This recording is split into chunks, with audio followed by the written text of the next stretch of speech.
സമയം രാവിലെ 11:50. കോട്ടയം മുണ്ടക്കയത്തിന് സമീപം പുഞ്ചവയൽ എന്ന കൊച്ചു ഗ്രാമം വിറങ്ങലിച്ച നേരം. ഞായറാഴ്ചയായതിനാൽ നാട്ടുകാരെല്ലാം വീട്ടിലുണ്ട്. അപ്പോഴാണ് അയൽ വീട്ടിൽ നിന്ന് വലിയൊരു നിലവിളി ശബ്ദം കേട്ടത്. ആളുകളെല്ലാം ഓടിക്കൂടിയപ്പോൾ പുഞ്ചവയൽ സ്വദേശി സൗമ്യയും അമ്മ ബീനയും രക്തത്തിൽ കുളിച്ചു കിടക്കുന്നതാണ് കണ്ടത്. ഭാര്യയെയും ഭാര്യാമാതാവിനെയും വെട്ടിക്കൊലപ്പെടുത്താൻ ശ്രമിച്ച ശേഷം യുവാവ് ഓടി രക്ഷപ്പെട്ടു. പ്രതി പ്രദീപിനായി പോലീസും നാട്ടുകാരും തിരച്ചിൽ നടത്തുമ്പോൾ അയാളെ തൂങ്ങി മരിച്ച നിലയിൽ കണ്ടെത്തുന്നു.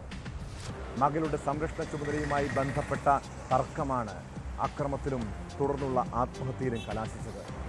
കഴിഞ്ഞ കുറച്ചു നാളുകളായി പ്രദീപും ഭാര്യ സൗമ്യയും വേർപിരിഞ്ഞ് കഴിയുകയായിരുന്നു.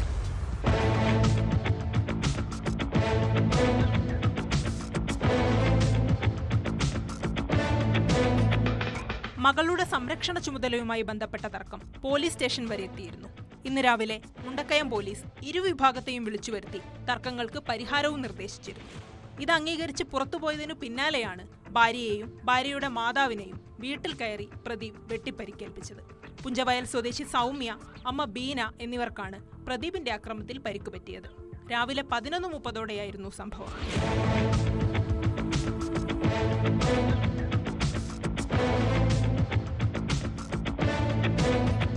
ഇതിനു പിന്നാലെ വീട്ടിൽ നിന്നിറങ്ങിപ്പോയ പ്രദീപിനെ വൈകുന്നേരത്തോടെ വീടിന് 5 കിലോമീറ്റർ അകലെയുള്ള പറമ്പിൽ തൂങ്ങി മരിച്ച നിലയിൽ കണ്ടെത്തി.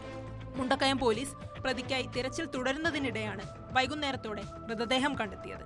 ഇൻക്വസ്റ്റ് നടപടികൾ പൂർത്തിയാക്കി പ്രദീപിന്റെ മൃതദേഹം പോസ്റ്റ്മോർട്ടത്തിനായി ആശുപത്രിയിലേക്ക് മാറ്റി.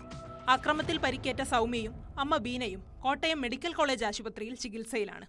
ഇരുവരുടെയും ആരോഗ്യനില ഗുരുതരമല്ലെന്നാണ് പോലീസ് നൽകുന്ന വിവരം.